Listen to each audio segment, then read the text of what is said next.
दोस्तों, मैं हूँ लाडो। आप देख रहे मेरे channel Lado the crazy girl पे से आज की ताज़ा खबरें। प्लीज मेरा वीडियो पूरा देखें। जया बच्चन को मिला किसी के साथ तो कोई भड़का।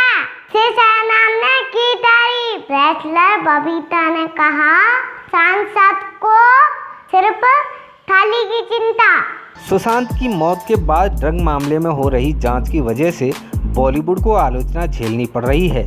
जब बॉलीवुड और एंटरटेनमेंट इंडस्ट्री को गटर कहा गया तो राज्यसभा सांसद जया बच्चन को भी गुस्सा आ गया। उन्होंने इशारों में सांसद और अभिनेता रवि किशन और एक्ट्रेस कंगना रनौत पर निशाना साधते हुए कहा कि जिन लोगों ने सिनेमा के क्षेत्र में नाम पैसा सब कुछ कमाया, आज वो इस इंडस्ट्री को गटर की उपमा दे रहे हैं। उन्होंने तो यहाँ तक कह दिया कि ऐसे लोग जिस थाली में खाते हैं उसी में छेद करते हैं। उनके इस बयान पर घमासान मच गया। कुछ लोग जया बच्चन के साथ नजर आए तो कुछ लोग रवि किशन और कंगना का सपोर्ट करते दिखे। जया बच्चन के इस बयान पर शिवसेना खासा खुश नजर आ रही है। शिवसेना ने अपने मुखपत्र सामना के संपादकीय में जया बच्चन की जमकर तारीफ की और कहा कि जया बच्चन अपनी बेबाकी और सच बोलने के लिए काफ़ी ज़्यादा लोकप्रिय हैं। इस मामले पर जया बच्चन को फिल्म अभिनेत्री और मथुरा से सांसद हेमा मालिनी का भी साथ मिला है। उन्होंने कहा कि और भी इंडस्ट्रीज हैं और यह दुनिया भर में हर कहीं होता है। हमारी इंडस्ट्री में भी ऐसा होता होगा, लेकिन इसका मतलब यह तो नहीं कि पूरी इंडस्ट्री ही खराब है। जिस तरीके से लोग बॉलीवुड को निशाना बना रहे हैं बहुत ही गलत है, यह सही नहीं है। वहीं दिग्गज महिला रेसलर बबीता फोगाट ने जया बच्चन पर तीखा हमला बोला है। बबीता फोगाट ने ट्विटर पर लिखा है कि रवि किशन जी ने संसद में बहुत अच्छा मुद्दा उठाया था। जया जी समेत सभी कलाकार सांसदों को उनका समर्थन करना चाहिए था। उभरते कलाकारों में नशे की लत डाली जा रही है और जया जी को सिर्फ थाली की चिंता है। राजनीति से परे जाकर सभी को नशे के व्यापार का विरोध करना चाहिए। राजनाथ सिंह के बयान से चीन की बौखलाहट बड़ी। चीनी अखबार में लिखा सर्दियों में बढ़ेगा तनाव। रक्षा मंत्री राजनाथ सिंह ने चीन के साथ चल रहे सीमा विवाद के मुद्दे पर लोकसभा में बयान दिया।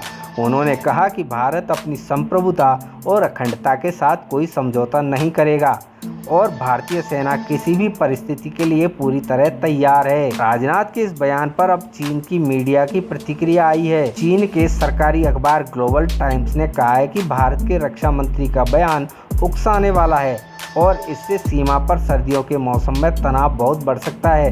ग्लोबल टाइम्स ने विशेषज्ञ के हवाले से कहा है कि लद्दाख सीमा पर तनाव की स्थिति जल्द खत्म होने के आसार नहीं है। भारत के रक्षा मंत्री अपने बयानों से नागरिकों को इस बात का भरोसा दिलाना चाहते हैं कि उनकी सेना और सरकार पूरी तरह तैयार है, लेकिन सच्चाई इसके उलट है। सीमा पर तनाव की स्थिति भारत के कारण बनी है। अखबार ने लिखा है कि भारतीय सेना सर्दियों के बढ़ने के साथ ही अधिक दबाव महसूस कर रही है, क्योंकि उनका रक्षा खर्च अधिक है और भयावह आर्थिक मंदी की वजह से वह युद्ध की स्थिति में नहीं है। भारतीय नेताओं को पता है कि वह गिरती जीडीपी और बढ़ती बेरोजगारी की वजह से चीन के साथ युद्ध नहीं कर सकते। ग्लोबल टाइम्स का कहना है कि जिस तरह भारत की सेना पाकिस्तान सीमा पर छोटी छोटी झड़पों में जुटी रहती है, वैसे ही हालात चीन सीमा पर भी बन सकता है। ऐसे में चीन सेना को तैयार रहना चाहिए। अखबार में कहा गया है कि भारत के रक्षा मंत्री ने सीमा पर तनाव की जिम्मेदारी चीन के सर मढ़ी है। अखबार ने कहा है कि भारत को लगता है कि अगर उसके सैनिक लंबे समय तक चीनी सीमा पर डटे रहेंगे तो युद्ध शांति की ओर बढ़ सकता है। यही वजह है कि भारत की तरफ से इस तरह के बयान दिए जा रहे हैं। संसद में भारत सरकार ने कहा पिछले 6 महीने में नहीं हुई घुसपैठ। संसद में मानसून सत्र के दौरान सरकार से पूछा गया कि पिछले 6 महीने में कितनी बार सीमा पर पाकिस्तान और चीना की तरफ से घुसपैठ की घटना को अंजाम दिया गया है। इस पर गृह राज्य मंत्री नित्यानंद राय ने राज्यसभा में बताया कि पिछले 6 महीनों में भारत चीन सीमा पर कोई घुसपैठ की सूचना नहीं है, जबकि पूर्वी लद्दाख में भारत चीन सीमा पर दोनों देशों के बीच लंबे समय से सैन्य गतिरोध बना हुआ है। दोनों पक्षों के सैनिकों के बीच रुक रुक कर झड़प की खबरें भी सामने आ रही हैं। भारत पाकिस्तान सीमा पर घुसपैठ को लेकर गृह राज्य मंत्री ने बताया कि पाकिस्तान की तरफ से फरवरी में 0, मार्च में 4, अप्रैल में 24, मई में 8, जून में 0 और जुलाई में 11 बार घुसपैठ की कोशिश हुई। एक दिन पहले केंद्र सरकार ने बताया था कि पिछले करीब 9 महीनों में पाकिस्तान की ओर से जम्मू कश्मीर में नियंत्रण रेखा के नज़दीक सीज फायर उल्लंघन की कुल 3186 घटनाएं हुई, जो पिछले 17 साल में सबसे ज़्यादा हैं। देश में कोरोना के मामले 50 लाख के पार, 11 दिन में 10 लाख नए केस आए, अब तक 82,000 की मौत। दुनिया में सबसे ज़्यादा तेजी से कोरोना संक्रमण भारत में ही फैल रहा है। पिछले 11 दिनों में 10 लाख नए मरीज बढ़ गए हैं, जबकि पिछले 24 घंटों में 90,123 नए मामले सामने आए और 1,290 लोगों की जान चली गई। देश में अब कुल कोरोना संक्रमितों की संख्या 50,20,000 हो गई है। इसमें से 82,066 लोगों की मौत हो चुकी। एक्टिव केस की संख्या 9,95,000 है। हालांकि सरकार का कहना है कि भारत में संक्रमितों के ठीक होने की दर दुनिया में सबसे अधिक है। स्वास्थ्य सचिव राजेश भूषण ने कहा कि देश में 14 राज्य और केंद्र शासित प्रदेश हैं जहां एक्टिव मरीजों की संख्या 5,000 से कम है। देश में 18 राज्य और केंद्र शासित प्रदेश हैं जहां एक्टिव मरीजों की संख्या 5,000 से 50,000 के बीच है, जबकि ऐसे मात्र 4 राज्य जहां एक्टिव मरीजों की संख्या 50,000 से अधिक है। भूषण ने जोर देते हुए कहा कि भारत में कोविड-19 की जांच तेजी से बढ़ रही है। 1 करोड़ से 2 करोड़ नमूनों की जांच तक पहुंचने में 27 दिन का समय लिया गया, जबकि अब केवल 10 दिनों में ही जांच 4 करोड़ नमूनों से 5 करोड़ नमूनों तक पहुंच गई है। देश में सबसे ज़्यादा एक्टिव केस महाराष्ट्र में है। महाराष्ट्र में 2 लाख से ज़्यादा संक्रमितों का अस्पतालों में इलाज चल रहा है। इसके बाद तमिलनाडु, दिल्ली, गुजरात और पश्चिम बंगाल है।